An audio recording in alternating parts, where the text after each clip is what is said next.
Oh, sorry, still.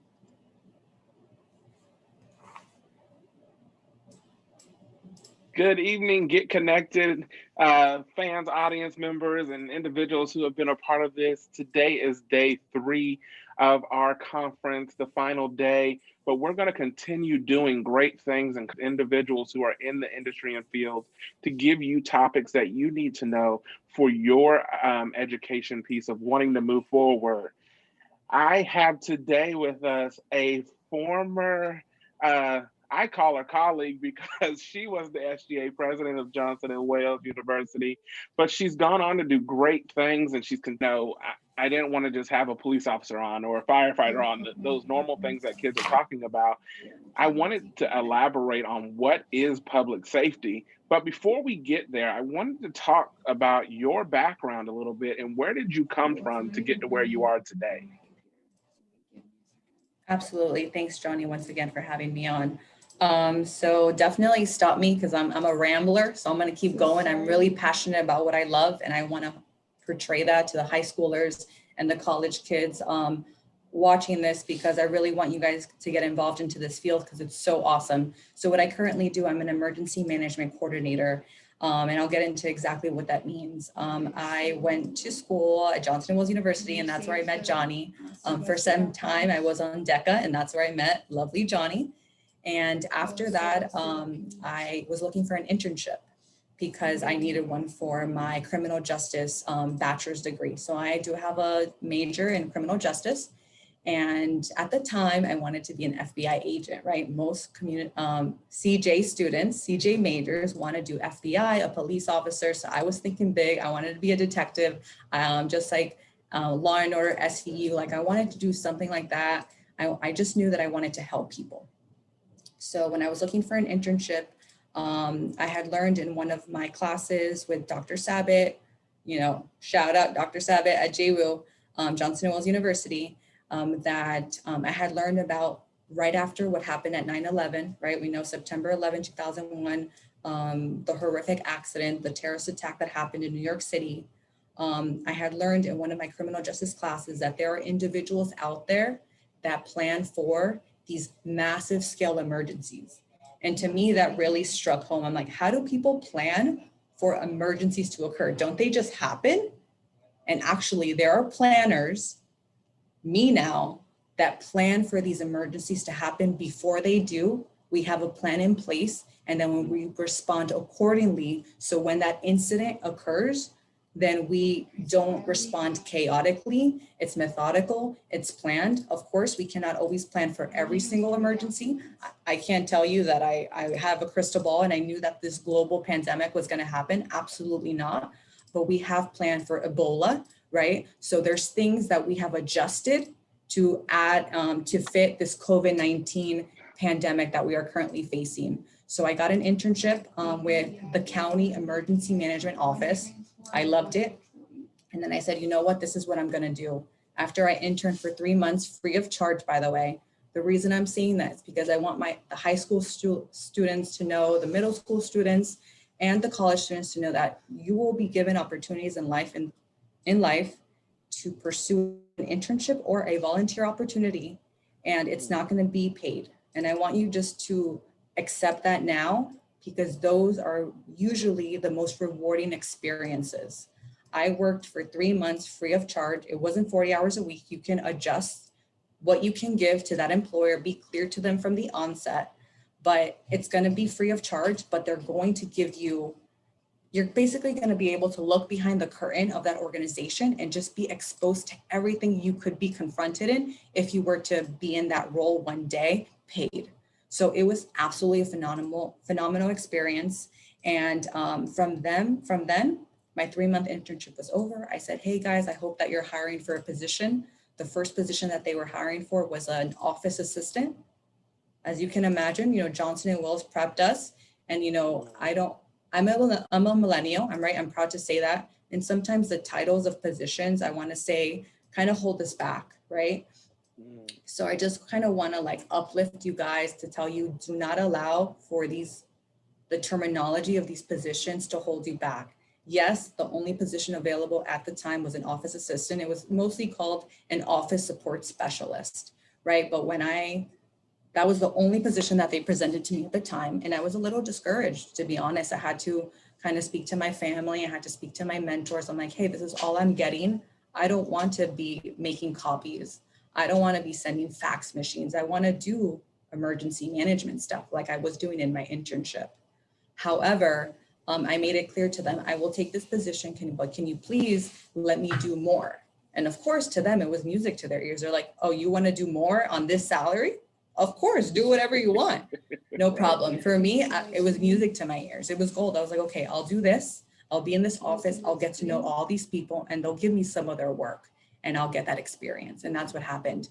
And I can tell you immediately after that, 3 months later, a position opened up in that office and I became an emergency management specialist. So it just goes to show you that sometimes you are going to be presented with an opportunity that may not be what you wanted, right? But if you stick it out and you just work hard, they saw how hard I was working in a different title, making crap money. I'm going to say it, but that's completely fine. It was gaining that experience. And when the time presented itself, it was a no-brainer. We're going to pick Liz over someone else outside of our department that we don't know who it's going to be. We've seen your work ethic. You did it getting paid nothing. You got it. And then now you're going to do it getting paid something.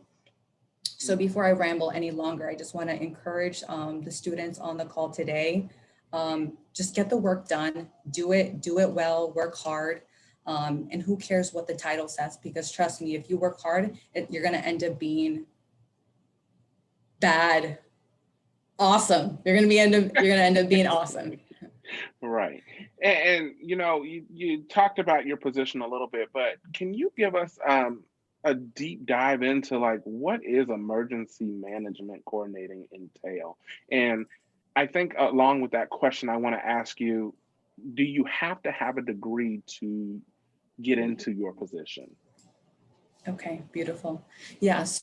So I actually explain emergency management to every single person I meet on a daily basis because no one has ever heard of it. Before I got into it, I didn't even know what the heck it was, right? So I love talking about it because it really exposes us and it kind of reassures us to know, wow, there's someone that's planning for these emergencies to happen. So what emergency management is, we do the preparedness, the response, the recovery, and mitigation of any natural or man-made disasters.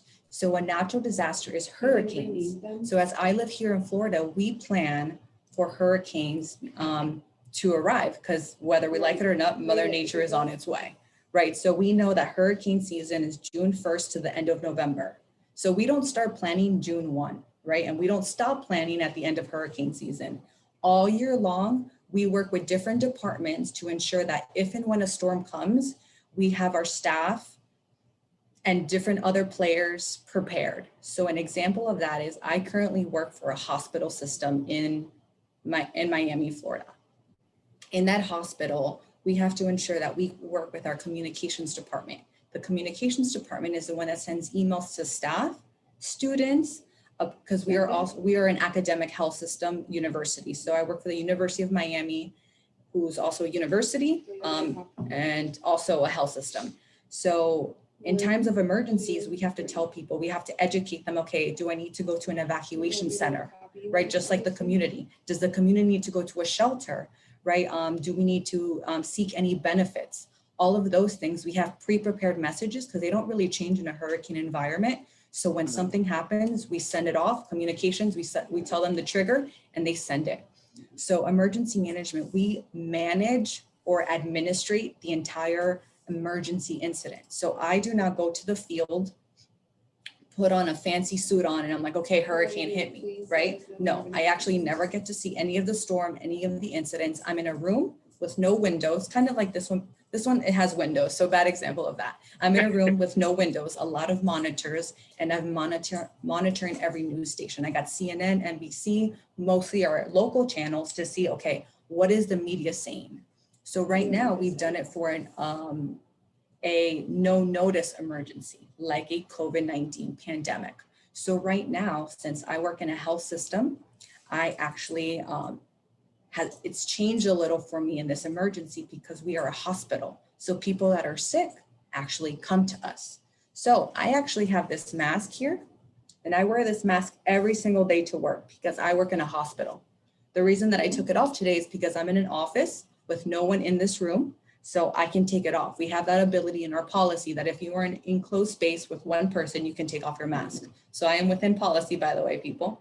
But I just wanted to let you know that we are, my team and I, or any staff member in our hospital, we understand on a daily basis, people are sick in the hospital, and now more so because of COVID-19. So we have to ensure that we're protected. So with that said, early on in this pandemic, there was a logistics shortage. So basically getting these masks was so dire. Everyone wanted to get them, plus hospitals. So hospitals buy PPE, personal protective equipment, on a daily basis because we're in surgeries, they're in surgeries. I'm not a doctor or clinical in any way. Doctors need this, we need suits. So all of a sudden, when the entire world needed it, not just hospitals, but people at the store, Publix workers, we're like, crap, now we need to make sure that we stock up because everyone's going to get it, but people are still unfortunately dying. People are still getting sick. We have a cancer center. People are still doing their treatments every day. We have to make sure we have enough supplies. So one of my duties as an emergency management coordinator, I had to ensure that I worked with our supply chain services team. Okay, are we ordering PPE? Also, what's our burn rate? I use a new one of these every single day. So Elizabeth Estrada needs one every single day. Well, what about the doctors? They don't do one a day. They do one per surgery. So if you're doing 17 surgeries a day and I have 50 doctors, holy crap, our burn rate is significantly higher. That's why the CDC, that the Center for Disease Control and Prevention said, you know what, let's make cloth masks.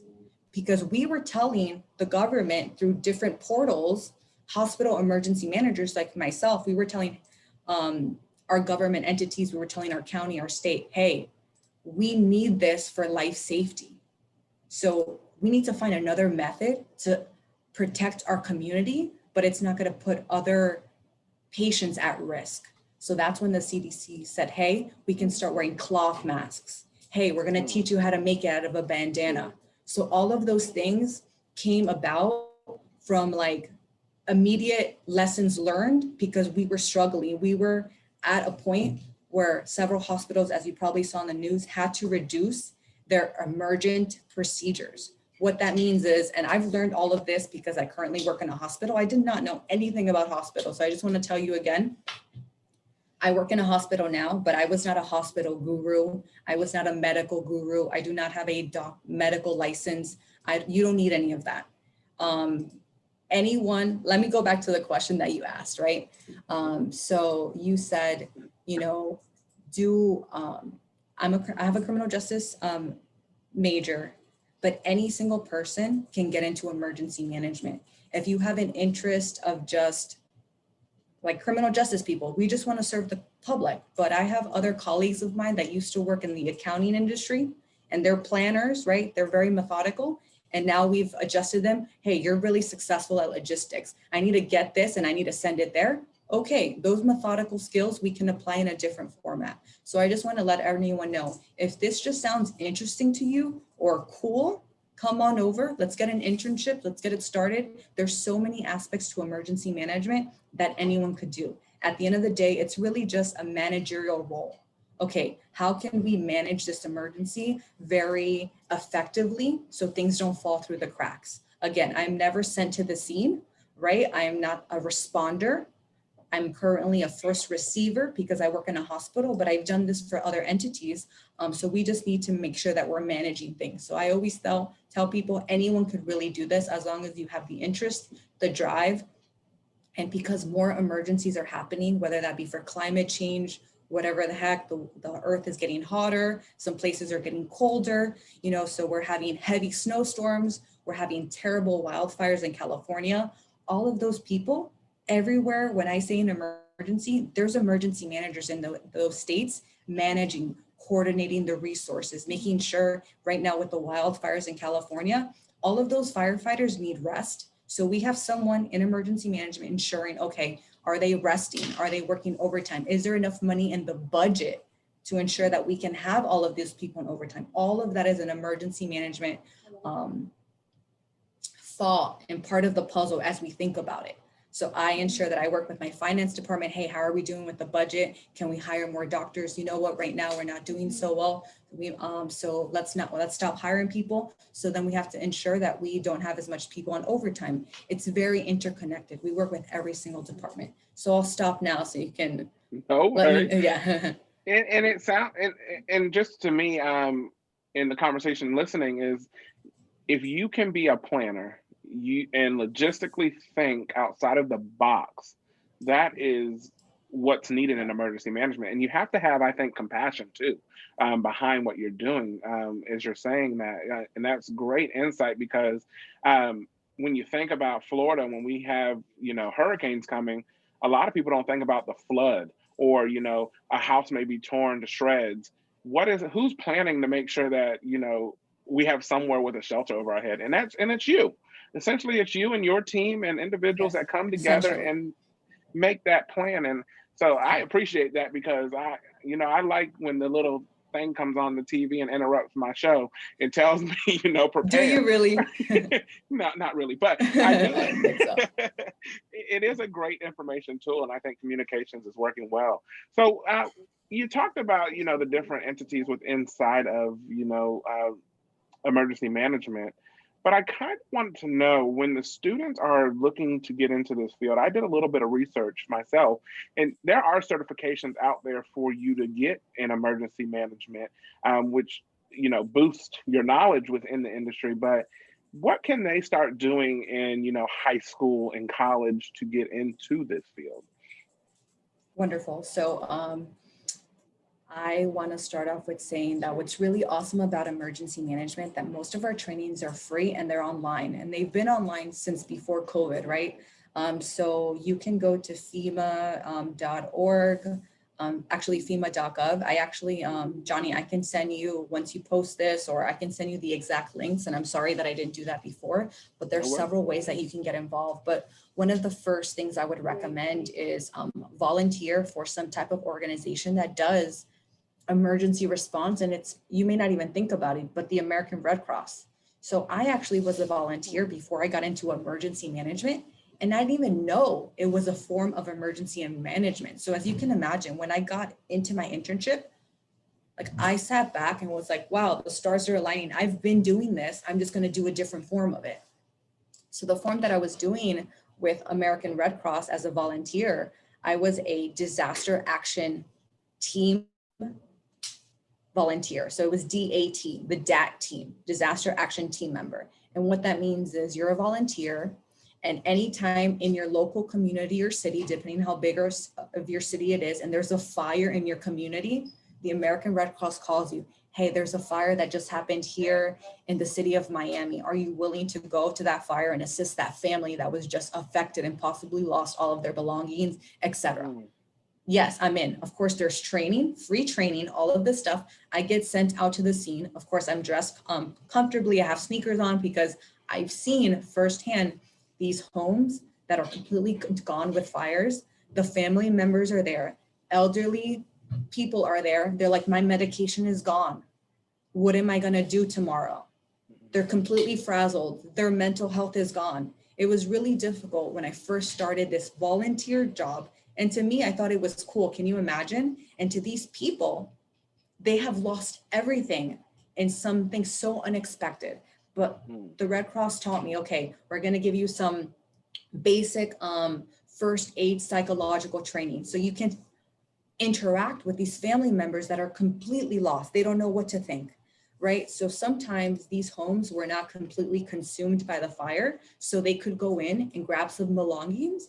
So the American Red Cross has a program where, based on a certain formula, as cold as it sounds, but it's the reality, if there's 5 family members that were affected, 2 family members, et cetera, they give them a financial package, some money, so they can go to a hotel nearby. They can stay there for 3 days, and then they get assigned to a case manager. So I'm basically the first person they see with a teammate. We're always two people, right? We're always thinking safety because sometimes these fires can happen in the middle of the night, right? And I was starting out, so we were with someone that was more experienced because I was a volunteer at the time, and we would go out together. And then we would give them the money. We would sometimes drive them to the Best Western. But again, this was something else that I was doing. So what I would encourage you guys is to get involved into your American Red Cross or the United Way. The United Way is another great company that feeds communities and populations when there's a need. Just like now with COVID-19, probably more earlier months ago, maybe not so much right now. Some parts of the country are getting a little better. I live in Florida. We're getting a little better. I can't speak for other states, right? Because other states, they're starting to see surges again. But the United Way was working and doing like food drives and stuff like that. That's another way that you can serve a vulnerable population, a population in your community that needs that assistance. So there's different ways to get involved. I do want to say that active shooter incidents, right? That used to be the hot topic now. COVID-19 kind of has consumed our lives, rightly so. But I do want to mention active shooter, right? Active shooter is something else that we prepare for. So you can imagine, how the heck do you prepare for an active shooter, right? We have triggers in place. Once something were to happen, God forbid, here or anywhere, hopefully not where I work, right? We have to immediately notify our community because it's seconds. That stuff happens and ends within 2 minutes, right? So that timely notification to our community to take cover, to go inside, to close their doors is basic, number one. So we have to communicate. Then we have to notify our law enforcement, but there's training involved. Does law enforcement know what our hospital looks like? No, they've never been in our hospital. What about that corner office all the way down there? So then I am in charge of doing trainings with our law enforcement teams. Okay, we're gonna pretend we're gonna do a drill. I'm gonna put you through a scenario that there's an active shooter here. Okay, people, staff, hide, shelter in place, right? Okay, law enforcement, go indoors. So all of the scenarios that you've seen in real life emergencies, is my duty because I'm a training and exercise coordinator. So anything emergency management wise, I have to ensure, okay, I need to exercise my team. I need to drill them. I need to train them. So if something were to happen, we rely on muscle memory. Oh yeah, I remember that lady trained us and she told us that we have to run, hide, or fight. Okay, so, right, if you're not trained on what to do with your policy, you're gonna react. Who knows how you're gonna react, right? And even once you're trained on something, you can still react not according to your training, right? My job is to train people on active shooter response training. That's one of my duties, but I talk about it all the time. But what about if something were to happen? Am I, as a trainer, going to react that way? I don't know, right? It's different than talking about it than actually being presented in a situation where there's an armed gunman or woman in front of you, right? But I just want to let you guys know that that's one of the things that I do too. So any type of emergency that you can think of, we plan for it. And especially because a hospital is such a vulnerable place. We have people here that are frail, right, that are sick. If they've gone to cancer, they're going to chemotherapy, they're weak, their bodies are very just tired. They can't just get up and run if we tell them to run, hide, or fight. So there's a lot of things that we have to calculate into our training, into our plans, to be cognizant of what our community is. And I think that's very important to say. As a former teacher, I used to take fire drills and the active shooter, especially after what happened at Parkland. I think that was so close to home for me and the students, that I think it's something that you have to take seriously, because even if it's a drill, it's something that is a trigger to make sure that you are prepared and everyone else around you is prepared. So I think that is very important and vital to understand in your expertise there. Now, before we close out, I do want to ask you, um, what advice have you received that you would like to share to others that have stuck with you along the way, if you have one? I have several, so stop me when the time goes off. So one of the things that I want to mention, and I actually heard this in another module that was earlier this week, and it was during, I believe, the sports and entertainment one, but someone spoke about internships. right? I am an intern, right? The reason that I'm in emergency management today is because that business gave me the opportunity to work there, volunteer for free, and expose me to such an awesome world that I enjoy. I enjoy to come to work every day. It doesn't feel like a burden. I want to read up on the latest things, any emergency that's occurring. I was like, okay, they did this. They weren't as successful. They learned, okay, how can I make it better and plan for it? So God forbid it doesn't happen again, right? That's the point of emergencies. They're always going to happen, but are we responding the same way, or are we getting better at it, right? So what I would recommend is always do an internship. Whether you think you like this, do it, go for it. Volunteer for 1 day a week, 2 days a week, an hour, whatever the case may be, because you may realize, you know what, on TV, it looks pretty cool, but in person, it's kind of boring, right? And right now, the things that I just told you about my job, they're like the sexy parts, let me tell you. They're like the interesting parts. They're the ooh, ah, because I want to hook you because I want you to get into emergency management. But I want you to know that there's parts of my job where I'm all day planning and writing a plan.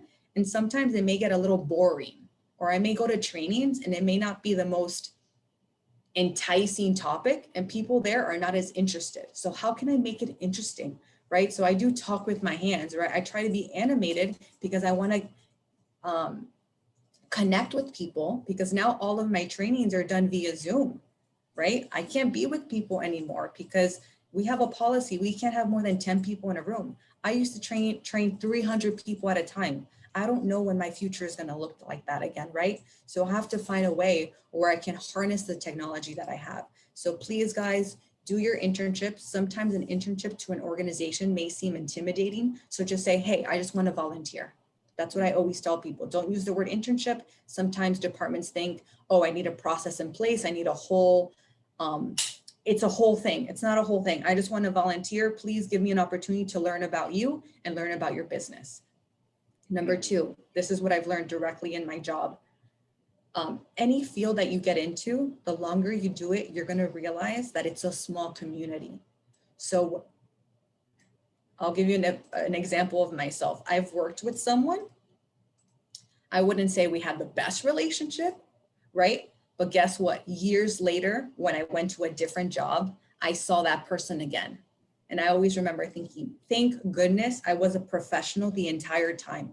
Because even though they were not my best friend, I stayed professional. So there's going to be opportunities in your life, or there's going to be occasions in your life, I should say, where you're going to work with people that may not be your favorite people. But guess what? That's reality. You will learn how to be cordial, professional, nonetheless, and work with people that you just got to get the job done. We're not best friends. We're here for business, not personal. So I just want to let you guys know, please,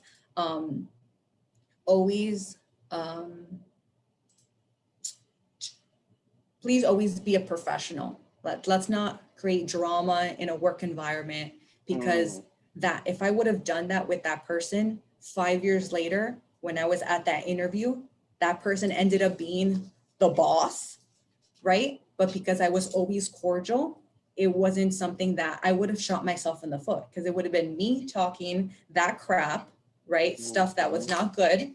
So I just want to be very clear and open with you guys. Please always ensure that you remain a professional, because that person may refine themselves in an opportunity where you're going to need them to get ahead in life, or just to make a connection with you. So always be a professional. You never know when people are going to come in their lives. So that was another thing that I learned. And a final point is choose your battles, right? So I've been in instances where everything is important to me. No, we have to do active shooter training for everyone. No, everyone needs to know about hurricane preparedness. Everyone needs to know about this. And then sometimes, I would get so energized about everything because everything was so important to me. And I was exhausted. And people after a while weren't listening to me because they're like, oh, Liz cares about everything. What doesn't she care about? So now I know, rightly so, right? I have a boss. If he does not prioritize that, then I'm going to choose, okay, is this something that is worth me fighting for? Or is this something, you know what, I can keep getting by and we'll tackle that situation a couple of weeks from now, months from now, or just never again. right? So just always, don't always get so energized about something. Let me rephrase. Just learn to pick your battles. Sometimes it's not really worth it to just be energized about everything. And that's something that I've learned, something that was one of my weaknesses, and I'm learning to make it better. We're always learning to strive and to become better. Do not compare yourself to others. There's people that I look up to and I was like, wow, like, when am I going to be like this person? When am I going to have this amount of experience? But just use them as a mentor, right? As a guiding star, but just compare yourself to yourself, because that's all you can do to make yourself better. If not, you're always going to feel inadequate. Thank you, Johnny, for your time today. Yeah, thank you. And I think to wrap this up, I think it's very important that what you said to me, it was leave your problems at the door and stay professional in the workplace. Don't come in how you acting with your friends. Come in and do the job, be professional, and move forward. Liz, Actually, can I say something else? Yeah. Mhm. Okay, another thing I want to say, because I know my audience loves social media, and guess what? I love social media too. So I'm not just pointing at you guys. I know Johnny loves social media. We all love social media. So what I want to tell you, up and coming students, when you get hired, expect for your social media platform to be reviewed. All right. I have Mhm. Instagram, I have Twitter, I got all of that just like you guys, right? So don't be upset when you apply for a position and they look up your Instagram and they're like, oh, these are the type of pictures. This is the type of person we're hiring. I Yep. will tell you right now, I'm currently in I hire people, and that's the first thing that we do. Oh, you're going to show me your resume. That's beautiful, black and white. Okay, I want to see who you are when it's not in an interview setting. So always be mindful. I'm a criminal justice major at heart. So I've always never put all of these um, identifying information on my social media platforms. I don't tell people where I live. I don't tell people what I'm doing, because you never know how people are going to use that information. So I just want to let you guys know now, right? You can post whatever you want, but just Mm. always be mindful. Do not be surprised if you don't get hired because of something that you posted and you're like, oh, well, that's during my free time. Now with everything that's happening in all of these movements, um, and holding people accountable, what they do inside and out of work, it is our responsibility to always have the hat that we're having, that we represent, whether we're in and outside of the industry, right? We always have to remain a professional. So something else to keep in mind, guys. Yep. Well, Liz, if somebody wanted to reach out to you, what's the best way to do so? I would say I can definitely give you my email address. I'm really best via email, and then maybe we can set up with Zoom if a student's really interested to get some more information. Absolutely. Yeah, Awesome. I'll go ahead and let you know what that email is. All right, awesome. Well, Liz, thank you so much. Don't forget to join us at 3 o'clock today as we speak with the registered nurse, Charlene Scarafia. She was a former colleague of mine at Jupiter High School, but she is an innovative mindset for, I think, our future when it comes to healthcare. So thank you again, Liz, and I can't wait to see you down in Miami when I'm down that way. Perfect. I'll wait for you All here. right. Bye, guys. All righty, bye.